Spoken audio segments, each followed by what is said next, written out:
Hello comrades and peers. Today I would like to welcome you to another hobby update after a longer than usual break. Recently, health reasons and social commitment have cost me a little more time and energy than I expected. That's why unfortunately there isn't much to report.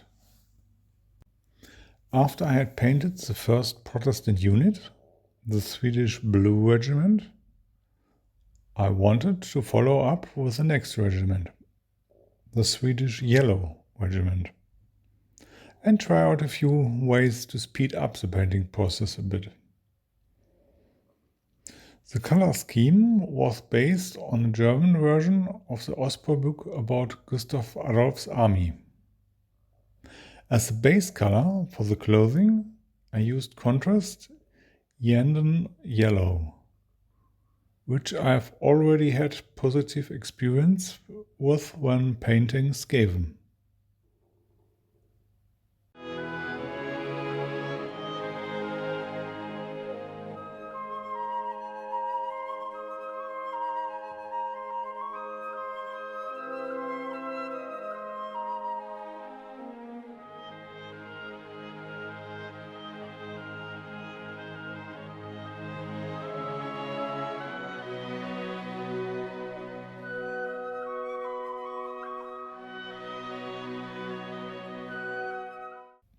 Additionally, I used contrast basilicanum gray in many places, a color that I actually don't like that much.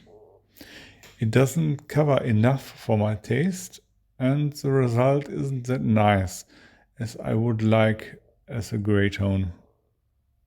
But I hope that a highlight in a different white, gray or brown tone and make it easier to imitate different colors of natural wool. But exactly that step of the painting is still pending. The same goes for the question of whether it improved the painting process in terms of time.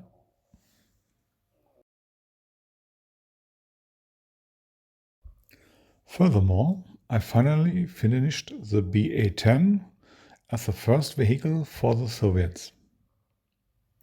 Such a small vehicle can give you more worries than you expect. After the basic painting, I unfortunately dropped it 3 times while painting, and each time it had to be repaired and the painting reworked. Finally, I made the mistake of using a similar dark color for dirt on the vehicle as on the infantry bases. Maybe a good idea in principle, but unfortunately dark brown and dark green is hardly visible.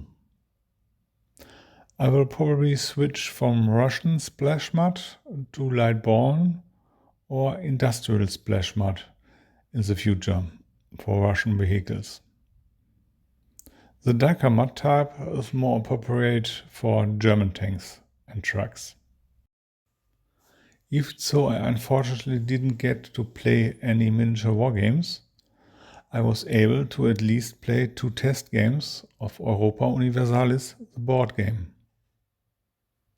I should have understood the game mechanics correctly by now. The rules are quite complex at first glance, but the process is quite fluid and many actions are quite self-explanatory. Next, I would like to test the built-in artificial intelligence. The versions from the board game Crusader Kings was quite good for me and delivered challenging results. By the way, I got to read something again. Battle, A History of Combat and Culture from Ancient Greece to Modern America by John A. Lynn. The book was recommended by the German Tank Museum channel, Panzermuseum Munster. It roughly examines the influence of cultures on military conflicts, their tactics and characteristics. Not uninteresting for the wargamer, as we often approach these games with the knowledge of our time and under the influence of our own culture. This is almost a topic for a new video. As far as this channel is concerned, I'm currently considering switching to a bi-weekly video rhythm for the rest of the year. This could finally bring some miniatures back to the tabletop or on the painting table. Maybe I should also take a cue from Wargaming Noob and walk with a project list for November and December. A test can't hurt. Till then, and take care.